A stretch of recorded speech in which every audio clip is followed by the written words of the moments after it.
दर्द होती है जिस्म में या उसकी वीकनेस है तो ये गोश्त खाए। इसकी गोश्त की इतनी फ़ादियत है कि हर चीज़ आपकी ना मेंटेन कर देता है। अब दिल भाई, अगर कोई इसका गोश्त लेना चाहता है पाकिस्तान में, तो वो कहाँ से खरीद सकता है? मुर्गियों के अगर अंडे 28-30 अंडे होना तो ये एक अंडा ही इसके मुतबादल अगर कंपैरिजन किया जाए ना। अच्छा, पाकिस्तान में बहुत से लोग हैं जो ऑस्ट्रिच फार्मिंग करना चाहते हैं, तो मुझे इसकी थोड़ी सी नस्ल के बारे में बताइएगा। अस्सलाम वालेकुम नाज़रीन, आप देख रहे हैं डिजिटल पाकिस्तान। मैं हूं आपका होस्ट वली सेठ।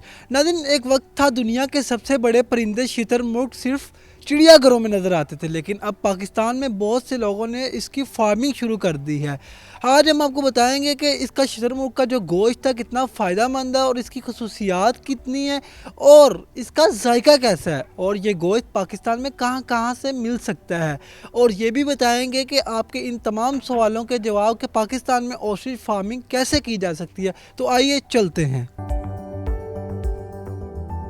शकील साहब मौजूद हैं, इनसे जानते हैं ऑस्ट्रिच के बारे में। ये सारी मैनेजमेंट इधर देखते हैं। अस्सलाम वालेकुम। वालेकुम सलाम, क्या हाल है? जी अल्हम्दुलिल्लाह। अच्छा शकील साहब, मुझे बताइएगा सबसे पहले तो इनके गोश्त के बारे में। ये रेड मीट है, वाइट मीट है, कौन सा मीट है और इसके गोश्त की क्या खसूसियात है? इसमें ना कोलेस्ट्रॉल फ्री होता है और तेज़ाबियत से पाक होता है और इसका गोश्त का ज़ायका जो है ना दूसरे गोश्त की निस्बत ना बड़ा लाइट होता है। जहाँ आपने दूसरा गोश्त खाने के बाद आपको ड्रिंक की या गर्मी की या तलखी होती ना, वो नहीं होती। और ये गोश्त बड़ा मुफीद होता है और जिनके अपना दर्द होती है जिस्म में या उसकी वीकनेस है तो ये गोश्त खाए। इसकी गोश्त की इतनी फ़ादियत है कि हर चीज़ आपकी ना मेंटेन कर देता है। अभी हमारे पास सारे ब्रीडर है अल्हम्दुलिल्लाह ना। और जब भी आप मीट लें तो तकरीबन 1 साल का परिंदा होना ज़रूरी है, क्योंकि उसका टेस्ट भी अच्छा होता है। ना कि बहुत ही एज का परिंदा हो, उसका भी टेस्ट थोड़ा डिफरेंट होगा।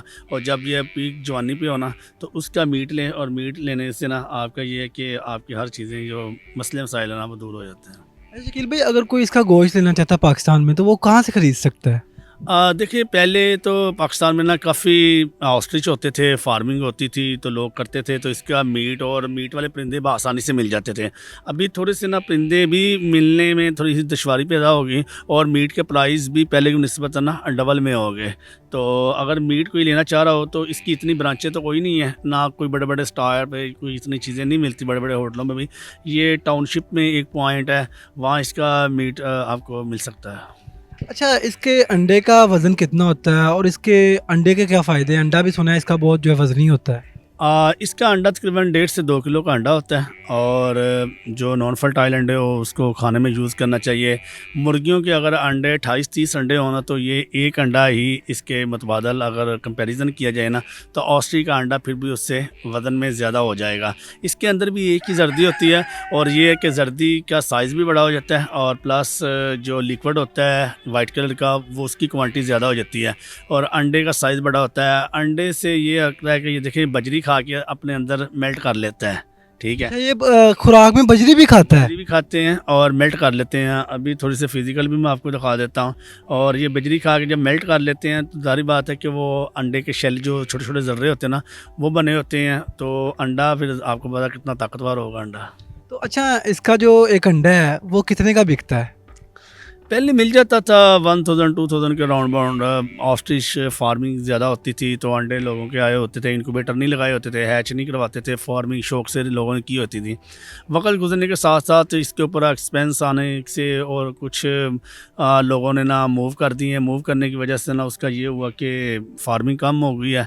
कम होने से फिर वो बता आपको जो ब्रीडर थे वो लोगों ने को स्लॉटर कर लिए हैं, किसी ने शौक के लिए ज़ू में रख लिए हैं। तो अभी जिसके पास है तो उसके पास अगर अंडे आ रहे हो तो वो अपने ही खाने पीने के लिए उसने रखे हुए हैं। अच्छा, तो ये साल में कितने अंडे दे देता है?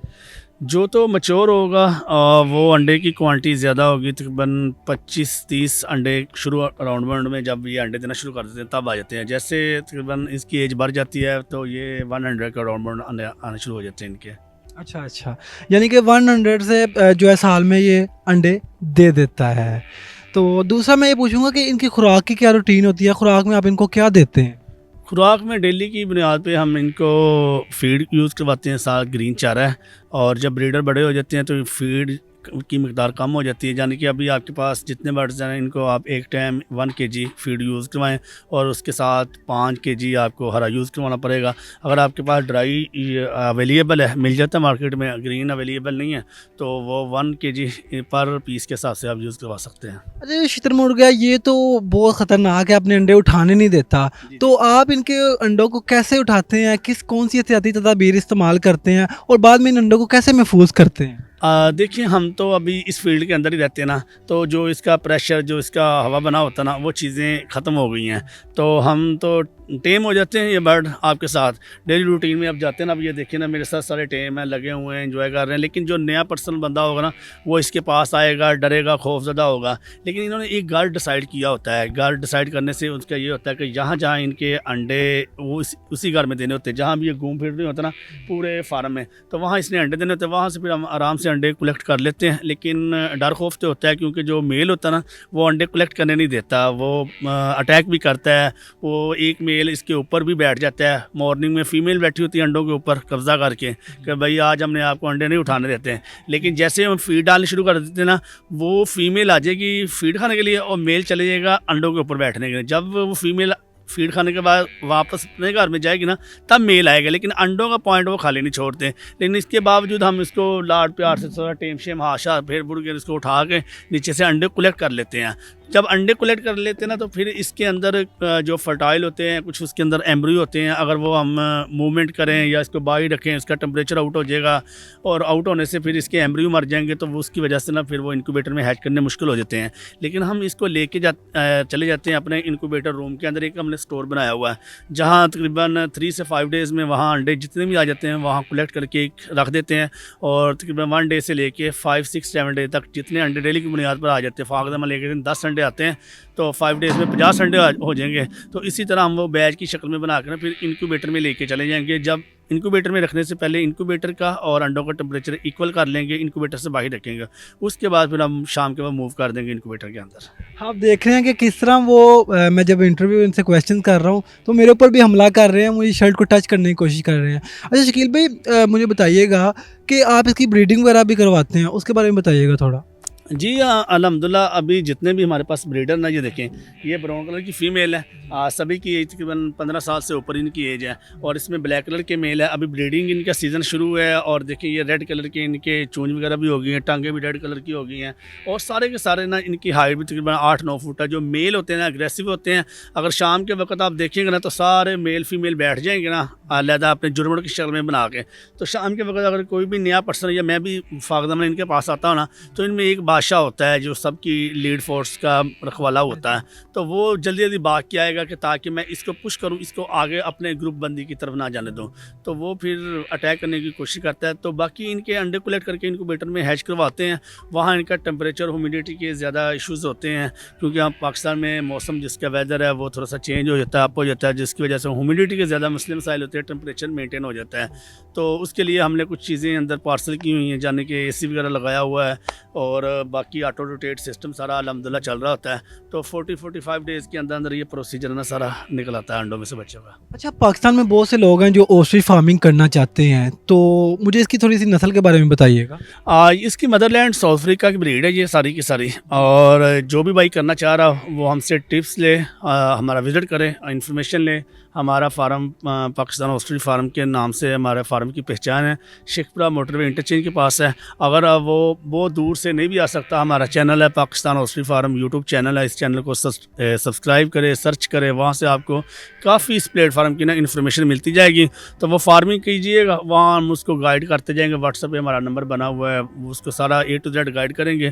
तो चंद पीसीस से वो अपना काम स्टार्ट करें और इनसे अंडे कलेक्ट करें। एक छोटा सा इंक्यूबेटर लगा लें। हमारे तो अल्हम्दुलिल्लाह 300 अंडों का इंक्यूबेटर लगा हो ना, वो एक तकरीबन 20, 25, 30 अंडों का इंक्यूबेटर लगा के ना, वहाँ से इसका टेम्परेचर, ह्यूमिडिटी, इसकी कैंडलिंग, इसके एम्ब्रियो और इसके अंडे की मूवमेंट, सारी चीज़ें हम उसको टिप्स बता के ना, तो ये फार्मिंग कीजिए। अल्हम्दुलिल्लाह ईजिली फार्मिंग कोई इतना टफ नहीं है। अच्छा अगर कोई कारोबार करना चाहता है, नया बंदा है, तो उसको जो है फर्स्ट स्टेप कौन सा लेना चाहिए?